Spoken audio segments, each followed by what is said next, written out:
what exactly is the secret to building great products?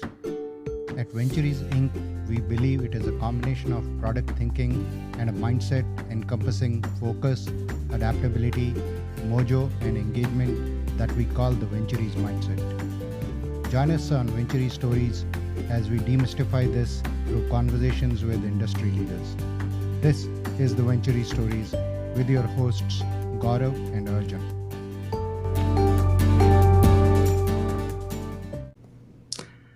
Hello, everyone. Welcome back to the Venturies Stories. For our regular listeners, you know that we love to talk about product thinking, mindset, entrepreneurship, innovation.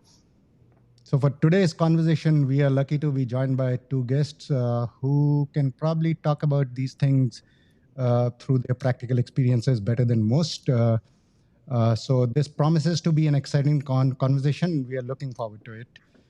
So our guests today are Rajeev Shah and Puneet Shetty, the Chief Executive Officer and the Chief Product Officer, respectively, at Celona. Celona is a startup and already a leader in private wireless networks for enterprises, a thing that Arjun and I know a bit about from our shared past. Celona was also named as the next $1 billion startups list in Forbes back in 2022. So in terms of this thing called early stage of a product S-curve that Arjun and I love to talk about, Rajeev and Puneet have probably experienced it up close and personal and can really talk about it. So Rajeev and Puneet, welcome to the show. Welcome to Venturies Stories. We are really excited to have you here. We are looking forward to the conversation. Before we dig deep into product thinking, mindset, and other things, let's start with maybe a brief introduction, your career journey so far, and anything that you would like to share with our listeners about Celona's journey so far. So over to you, Rajeev. Well, thank you, Gaurav. Thank you, Arjun. Thank you for having us here. It's always a pleasure, as you said. I think product managers like to talk more about product management than any other function in the world. In that light, you have the right set of four people. We might be here late at midnight as well. So hopefully not. Um, but just by way of introduction, to all the listeners, great talking to you. I'm Rajeev Shah. As Gaurav introduced, I'm one of the founders and CEO right now of Salona. And, I'm an engineer by background and at heart. I kind of stumbled into networking because I think the two things that intuitively seemed to make sense to my brain was software and networking protocols, and just felt very logical every time I looked at those. And I think I was primarily mostly an IP networking guy, to be honest with you. And I somewhat accidentally landed into the wireless world due to the dot-com bust, and then the only company gave me a job was Aruba. So I landed there quite by accident. But it proved to be a career-defining, life-defining experience, fantastic experience of 12 plus years. And through that experience, I think wireless, one way or the other, is now in my blood. And I've been doing something or the other related to that, eventually leading to starting Celona in 19 and having a really fun journey with a great set of team members. Awesome. So Puneet, would love to hear your story. That's actually, Rajeev, there's so many things there that actually I can relate to. And like you said, product managers love to talk about product themselves. So I feel like I should jump in and start talking about myself, but I'll turn the floor over to Puneet. Sure. Thanks, Gaurav, and thanks, Arjun, for having us on Venture Stories. And hello, everyone who's listening. Not very different from Rajiv's journey, actually. So I've been in the Bay Area for the last 15 years. Started with R&D, building software at Cisco, where I worked on building some of the first 4G networks in the world with the likes of AT&T and T and other tier one operators. And this was an interesting time because this was the convergence of advanced networks like LTE coming together with iPhones, which I think fundamentally shifted how we live, work, and play. So I'm happy. That's the story when folks at home, and I speak to my family at home and I try to tell them what I did, they had no idea. This is how I used to tell my story, and this would then make sense to them. And then after completing my MBA, I transitioned into product management, so engineering to software management. So a little bit like Palash in that manner that you guys spoke to. And then I've been with multiple early stage startups, ranging from communication platform as a service. So the platform that we are currently using to talk to each other uses WebRTC. So I had built a product around that. Had worked on AI ops platform for enterprise networks, and now private 5G, which we, Rajiv and I, and everybody else at Celona believes is helping shape the next generation of enterprise networking. So that's a little bit about my journey so far. Wow, you both are amazing. I mean, Rajiv, I wouldn't have connoted engineering to software and networking protocols all that readily. I guess I don't come from an engineering background, but that doesn't mean. But that's a great icebreaker of sorts. I'm gonna talk about something which was a previous speaker kind of brought about, and I think both of you are talking about product and starting a journey together. You've been around for at least half a decade, if not more. But what he talked about, and this is about 3 or 4 episodes ago, he talked about product design. And that's something which really resonates in our hearts. And also something which, from a startup standpoint, which we call structured creativity. And I'll pause on that for a second. Structured creativity, the word itself is somewhat disjointed. When you have a startup, you are in a mode of it's vague. You're looking at different problems and trying to figure out how do you get how do you make progress into it from a creativity standpoint and also from a structure standpoint. So both words are not both resonate to each other. Entrepreneurs are, in my mind, live in that somewhat of ambiguity, and you're always trying to find the rational answer to this. It's bloody hard. Anybody who's been in your shoes will know that it's bloody hard. There's no clear market initially. If there is clarity in the market, there are incumbents that you're after. Both of you talked about our previous employers, Cisco, and Cisco's a juggernaut in some of these ways. You're up against, you're trying to disrupt these folks. You are trying to find scale. These are the often terms, the ambiguity, the incumbency, the disruption, the scale. These are the things that we hear time and time again, the journeys of an entrepreneur. Just want to get your thoughts, both of yours, whoever wants to lead off on this, is that what are the win ingredients? How do you get to a win ratio which takes on these kind of really difficult challenges ahead? Maybe I'll take that, Sure. Arjun. Again, I think it's a great question, and in my experience, I think the two pieces that you're talking about, right, strategy and execution. Uh, I think the balance between that is extremely crucial for a product leader, more so in a startup environment, right? Because if you think about it, and to be really honest, in my experience, it's constantly shifting the balance, right? Because when you start off, we are learning about the product market fit, we are learning about the target customers, and trying to find that repeatable process that gets you from the first customer touch point to getting a design win, right? And maybe in the early days in a new market, I feel we are on the side of execution because there are really very few data points to create a detailed strategy to stand on. But that at the same time, I think it is very easy to get consumed with the level of activity that you see around you in startups and Sure. mistake that for true execution, right? And all of us have been probably guilty of that from time to time. So I think forcing oneself to take a step back and ensuring that we're all working towards the goal that we have discussed. If that goal has changed, communicating very clearly what that is and making sure that we continue to march towards that, I think is very key. So I think it's the combination of strategy and execution that creates a feedback loop, which then helps you create this iterative process that can then be very, very critical to the success of a startup. And more so at a startup than probably at a Cisco or other big companies, because I think the limited resources will force you to make those strategic prioritization calls and allocate resources effectively. So I think as product leaders, to be really honest, we earn our remuneration for picking things to say no to rather than what we should be doing, right? So I think that's at least how I think about it. Hmm. Yep. Hey, and I think that's spot on. I think that especially I resonate with the concept of shuttling between the two, right? You have a structured part and then you shift your brain to the creative part.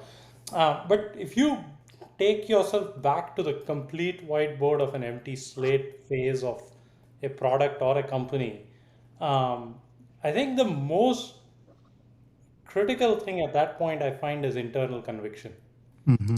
You Mm-hmm. have zero external data points to guide you at that point. Mm-hmm. Mm-hmm. So you use whatever the reasoning is. It could be your intelligence, it could be your experience, Mm-hmm. it could be the conversation somebody had with you somewhere, and you just form a conviction and you have to back it. You have to back it all the way. And that, I think, to Puneet's point, that 6 to 8 month period where you are taking a very small team through an execution purely on a gut instinct Mm-hmm. is the most interesting part in a way, right? Mm-hmm. And I constantly hear VCs and fellow founders and entrepreneurs talk about how, oh, you should never start a company without customer feedback. I just fundamentally disagree.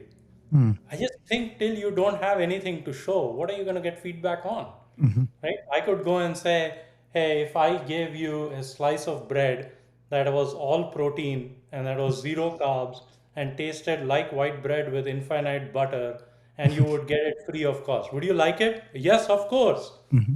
That didn't tell you anything, Mm-hmm. right? So I'm a big disbeliever of you can get feedback before doing something. So that first stage, you really have to rely on conviction. And I mean, we were very fortunate. We When we started this company, we were four co-founders, and each and every one of those people is an exceptionally smart person, steeped in networking and wireless. So Mm-hmm. one of the beauties of that world is you take an abstract concept called whatever, in our world, private 5G, and we said, industrial places, Wi-Fi doesn't work, and Mm-hmm. cellular is great because it has range and reliability. That's it. You just did that much, and you threw that on the wall, and you told these guys, what do you think you should build? And Mm-hmm. each of them takes the stuff in some direction. And Mm-hmm. some of it, when you look back 5 years back later, you're like, what the hell was I thinking? But it doesn't matter. If you get the right team, you put an approximate vision, and you go with some conviction, you'll come up with something. And then I think, to the point Puneet was making, you have to listen very carefully when Mm-hmm. that first time this hits the market. Mm-hmm. And the best thing I can relate to, when you think of the broader world, non-tech world, what this might feel like. I've never done it, so I can't relate to it, but I've always theorized, is I almost feel like those first few demos, betas you do Mm-hmm. are like those jam session stand-up comics do in small rooms somewhere. Mm-hmm. Mm-hmm. You've written a script, you thought it was very funny, Mm-hmm. and before you can go put it up against 10,000 people, you go test it in these small rooms of 20 people. Mm-hmm. And some of them just fall completely flat, and some you just hit it home. And you have to figure out, was the joke not funny, or did I just not deliver it right? Right? And to me, that's the best analogy I can think of that first generation of product. So, the product manager, I think the best analogy I've always thought of is you're a stand up comic. Uh-huh. You're a stand-up comic, and that's your job in life. Mm. That if you can do this, then you can do that. So, Yeah. Wow. I'm Yeah. going to steal Gaurav's thunder before he jumps to the next question because, uh, Rajiv, I think you said at the beginning, right? So, we can be here all night. Just this Yeah. just this first question. Yeah. Yeah. I say, and I'll say this before I forget this because, I'm at the point where by the end of the conversation, I've forgotten what I sense a massive yin and yang between Rajiv, yourself, and Puneet. I mean, that's a Yeah. brilliant way to have a team, right? So this is Mm-hmm. something which we talk about from a team standpoint. You talked about your four co-founders, and of course, I sense Puneet's going. I wrote this down. He talked about goal, north star, iteration, and prioritization. Mm-hmm. Bingo. That's a brilliant way to think about a PM or somebody who's leading product at the same point in time. This is spot on 101 for a PM. Mm-hmm. And Rajiv, you went in the direction of conviction, somewhat irrational beliefs, and a stand-up comic. Well, try recruiting with that with that agenda. You want to join us? Be a stand-up comic, man. But anyway, that's a Yeah. great way to think about the two of you and the way you're I mean, the coming yin across. and yang Brilliant. you just described is not within an individual, but within a team having the structure and the creativity. Yep. Absolutely. Yeah. Right? Yep. Absolutely. Yep. And Absolutely. you kind of are constantly striving to ensure that there is that balance across a full team, Absolutely. not just in you. Yeah, no, I was saying that's a key point that I think product leader or rather any leader in a startup whether it's an individual contributor or is managing a team, I think has to straddle that balance of being a visionary at times and being a Yep, yep, doer at other times, right? And when do you do what? I think that's the constant challenge. And when do you do more of what? yep. I think is what we all try to fine tune every single day. Yep, yep. And hopefully, Rajiv did not recruit you to be a stand-up comedian. That wasn't how he recruited you. That come join me and That was part of the interview process, by the Bro, way. That's whatever part of I did, it worked. it. Okay, And at yeah, least it worked till you guys might ruin it all. he so actually, as Arjun said, we could be here all night because this first question itself, I think the way you both framed this, I was actually going to ask you about product thinking next, and between what you both talked about, product thinking at a high level is about user centricity, user customer centricity, driving business value, and iterating over it. You both talked about this. And actually, it is very interesting, Rajiv, what you said, because product thinking in the new age SaaS world, everybody talks about this, and the focus is talk to customers, talk to users, get the user feedback, and uh, and yeah, we've talked about this with other guests, and that's what everybody advocates. We ourselves actually getting some customer feedback. Is important part. At the same time, I think what you said, because there's so little data at an early stage of the product test curve, and many times you're doing a category creation type of a innovation where if you really ask the customers, you're probably not going to get anything. It's your conviction that's going to drive. So I would love to hear both of your views on this definition of product thinking in terms of user centricity, business value, iterative approach, and how does that really apply to a real world journey of a startup? I mean, to me, there are two different elements. So let me just talk about user centricity. Um, I stand by my previous comment that I think in the early stages it's very hard Mm-hmm. to talk to customers and learn. However, there is no substitute to uh, deeply being aware of your users, Mm-hmm. which Mm-hmm. typically, and this is where I think experience helps. When you've been in an industry and you've seen, then if you have been observant enough, then you have observed, and it's less about talking for a 3 1 hour meetings, Yep. but it is the 2 decades or a decade long of observing what they actually do Mm-hmm. tells you what their real pain points are and what is it that they like doing and not like doing. So you do need user centricity, and having a conviction on how you will resolve this can only come from a deep level of empathy for your actual end user. Mm-hmm. So those are not in my heads ever a contradiction. I think you Mm-hmm. can be very user centric, and yet you can form your conviction without having to necessarily talk for Talk. 6 months. Right? So I think that's one topic. The second topic on product thinking, I, and Puneet knows this almost painfully. I think product managers are just an extraordinarily unique breed of people in a company Mm-hmm. because they are the Swiss Army knives in most companies. Like I generally find great product managers can be decent engineers, not good, because otherwise we would have continued in engineering. Okay, usually decent engineers. Um, we usually communicate and organize information well. Mm-hmm. We can get into the mode of storytelling and selling. Mm-hmm. We can somewhat, if you're a decent product manager, you should natively and intuitively think P&L every day. Mm-hmm. So these are like 5 or 6 skill sets that you all think. So when you say product thinking, it's really that wholesomeness that I think of. Mm-hmm. Because very few functions I find within a sentence will shift from one to the other. They'll shift from I'm selling to I'm managing my margin to I'm thinking of the operational model here to but my engineering, there is no way I can deliver this feature, all within a sentence. Yep. Right? You can see product managers do that, and that's product thinking to me, Mm-hmm. and that's why I think it is such a unique breed. And it doesn't have to be necessarily in a product management department. There are Mm-hmm. people in engineering who sometimes do it equally well. There are sometimes people in sales who do it equally well. There are sometimes finance people who do it equally well. So I love the word product thinking because it frees that ability to be flexible Yep. outside this functions of a department. Yep. Spot on. So, Puneet, anything you would like to add?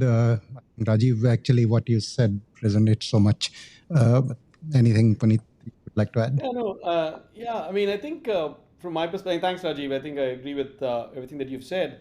I think from a user and customer centricity point of view, the only thing that I will add is uh, I think that the listening aspect of it and then interpreting it, I think is interpreting what the real pain point is. Yep. I think Yep. that is the key part, Mhm. especially at a startup, because as I said, the customers might think that this is the problem and might say, but the ability to then really figure out what is the actual pain point that you should be going and solving, which they will then Mhm. eventually Yep. Yep. take out their wallet and pay for, right? And that's Mhm. where that comes from. And for me, it's been a journey, right? What Mhm. Rajiv said, a good product manager, a great product manager needs to have that P&L aspect built in natively. It was not the case for me. Mhm. I actually came from an engineering background. I'm a technologist at heart. I've been guilty multiple times of being swayed by the lure of technology. And as I transitioned between kind of engineering to the product role and then eventually the product leadership role, it was almost something that I had to force myself to do repeatedly. Mhm. And my mentors helped me along the way that I had to constantly take a step back and always evaluate, okay, what pain point is it solving? And really, is there value that customer is willing to pay for? And I think the Mhm. final aspect of what you mentioned earlier, Gaurav, about the iterative The approach, iterative I think we approach. talked about that, right? I think Yep. for a startup, there is no other mode of operation. Mhm. Yep. Yep. You have to do that, and if you do it well, I think that becomes your superpower compared to the incumbents that exist there. So I think one of the things that Rajiv told me when I was interviewing with him is that, hey, Puneet, one thing that I don't see in your resume is, you haven't taken on an audacious kind of a goal. Mhm. And what we were doing with private 5G was effectively that. And I Mhm. think one thing that helps you take that big leap of faith is when you encourage people to kind of fail fast. It's a bit of a Yep. cliche, Yep. Yep. but I think it is something that you need to start instilling quite early to say, you know what, let's iterate, let's fail fast motto, which eventually will increase your chances of success. So I Mhm. think those are some of the thoughts around product thinking and how my own journey has evolved along the way. Puneet, I have to say this. I want to be, or I want in past tense, to be a fly on the wall on your recruitment interview. So Stand-up comedy. I, I heard Rajiv said he wanted a stand-up comedian. He wanted a Swiss Army knife. He wanted a think P&L on a daily basis.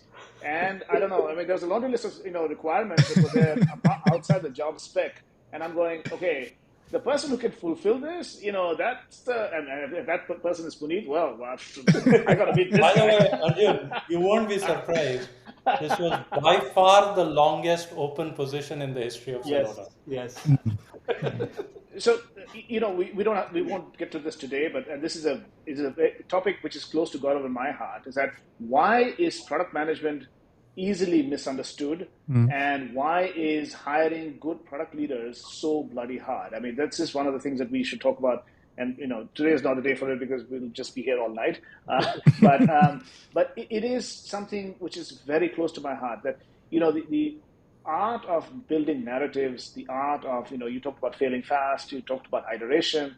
These are not skill sets which are readily either understood, or even if you go to a great business school or if you go to whatever engineering school, I don't think it's ever imparted. And it's a lot of things that you learn on the spot. I'll shift gears to a bit of a softer topic, and we've coined this term called FAME. People love acronyms. Um, Focus, area, mojo, engagement. Right. So focus area. These are things that we hold way true. That you could have a lot of focus, um, but these softer factors, or what we call, sometimes it's people have used the word agency, creating agency, but the mojo, the engagement really make a difference in building a winning team. So we love sports, we love content. We want to hear from you in terms of what you feel that is a winning team, winning engagement that you have for your company, as well as what you have used for yourselves perhaps over the years. Maybe I'll go first. So when I look at your fame, the one thing that really resonates with me when I look at the fame framework is I think the adaptability part Hmm. of it, especially coming from a startup and or what we are doing, right? And one of the anecdotes that I kind of think about or that comes to mind is as we started to go down the path of our private 5G journey, as I joined Rajiv and our three and the other three co-founders on this journey, uh, we didn't really know where the product market fit would be, Hmm. right? We were Hmm. still looking for that. And obviously, as a startup, you go broad, right? You don't have the resources, but you just go broad, right? Whether it's a smart city, whether it's whether it's a smart city, whether you're trying to solve the digital divide during COVID, you try to solve all the problems that are out there, and in the short term, that all looks fine and exciting.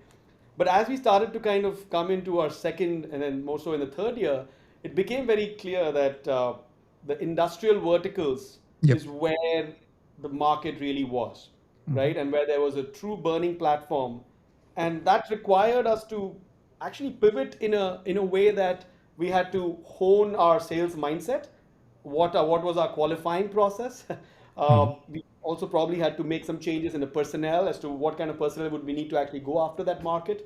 The entire set of partners that we would actually have to engage with to really make a dent in that market. And then from a direct roadmap perspective, we had to think about that differently as well.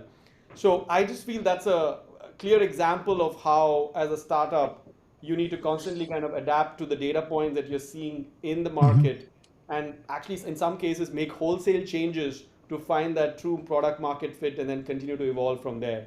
So I think that's the adaptability part is something that I immediately kind of resonated to. Hmm. And this is one example that kind of came about in our journey over the last 4 to 5 years. Sure, sure. Shifting gears, as we were talking about team and everything, one of the things, and we talked about this early on as well, through your journey and how Puneet came on board and the yin and yang. So, what I'm really curious about, that in terms of building a great team, we love to talk about. Okay, there is a everybody needs to play to their positions, like in a sports team, and in your case, we can clearly see, Rajiv, you are a product person. Puneet's a product person. He's tasked with the role of being the product person. You are the chief executive officer.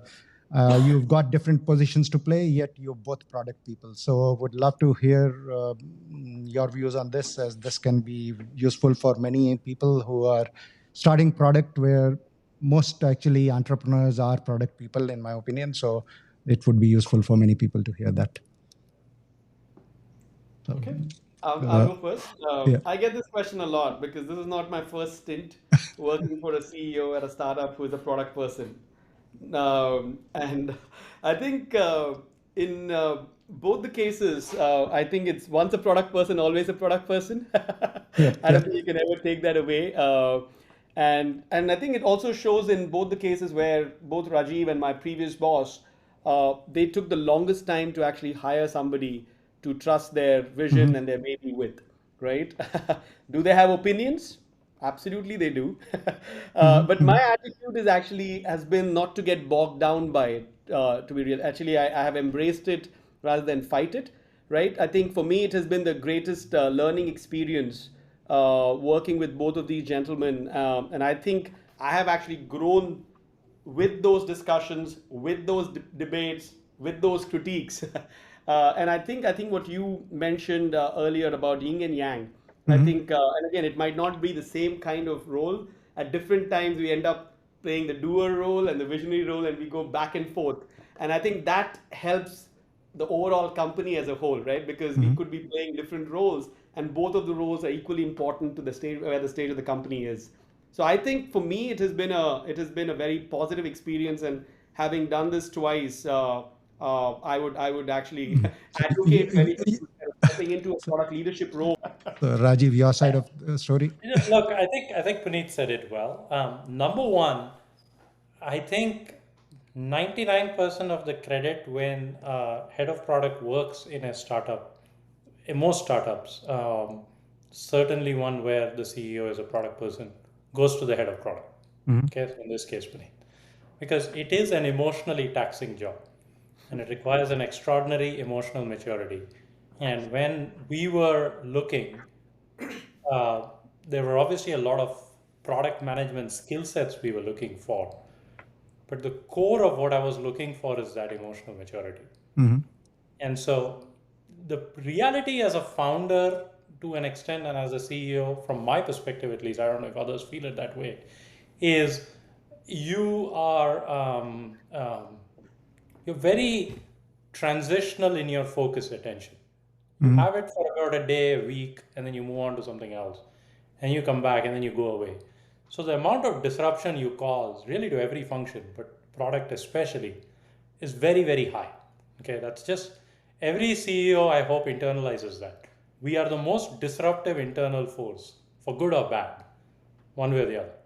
So, how do you maintain that company strategy in the sight of that disruption and channel it to say, I'll turn it into constructivity versus destructivity? Product management has a very, very significant role to play in it, right? And so, that is a very tough job, requires an extraordinary amount of emotional maturity to do it. And so, all credit always should go to the head of product to manage that. Okay, if you have a long tenure, that's where it belongs. If you think of the number of people who don't survive in this role past 2 or 3 years, the real reason is it's emotionally taxing. And the reason I think I feel that so strongly is in my previous role, I was in Puneet's shoes. Right? I was the head of product, and the vision was clearly the CEO's. And he was one of the smartest people I know, and truly speaking, had fantastic ideas, operationally, product wise, business wise, everywhere. And you kind of had to deal with it. You had to go with the flow, right? And so I think that is a very, very tough role. And so you should absolutely do it. Now, the second part of that, I think, I would agree with Puneet's recommendation on why I think it is a growth process. I don't think you learn from the person. I don't think Puneet has learned a lot from me or from his previous bosses, although I wasn't there, so I can't really comment on that. But having gone through that, it is an absolute, I think, masterclass in seeing and observing. To my earlier point, I think you don't learn from talking, you learn from observing. And good, bad, ugly, it is an incredible experience. You get a 360-degree view of the business, good, bad, and ugly. You get to be in that room and really have an insider view. And I think it's the best training to become a CEO. The product talk between four product people. This has been great. We You love to talk about sports, books, and those type of things. We are, I think, getting caught up in this talk, so we'll save that for a future discussion. One thing that I did want to touch upon was so Rajiv, maybe you can answer this. There is a story behind the name Salona, I think. So would love to hear the story behind Salona and how that came about, how did the company come about? I think the story is really about 2017. Our now CTO Mehmet was still at Qualcomm, and a major logistics company stopped by and heard for the first time there was something called CBRS, and there could be private LTE. And there was a couple of people who showed up, and then five people showed up, and they got very excited. And coincidentally, Mehmet was meeting me and our company then, immediately after that. And Mehmet came so excited. He said, private networks is the next big thing. And we were not thinking starting a company at all. But fast forward 12 to 15 months, we eventually started thinking of starting the company. And we both remembered that the very first time a customer had excited us so much was that conversation, which was in MWC Barcelona, which happens to be one of my, if not my favorite city as well. So it helped make it Ah, very easy to name the we company could say after the that same thing city, about hence Cisco, Salona. about San Francisco, but that's but great. Awesome. Yeah, no, so this is great. Thanks, Rajiv. Thanks, Puneet, for your time.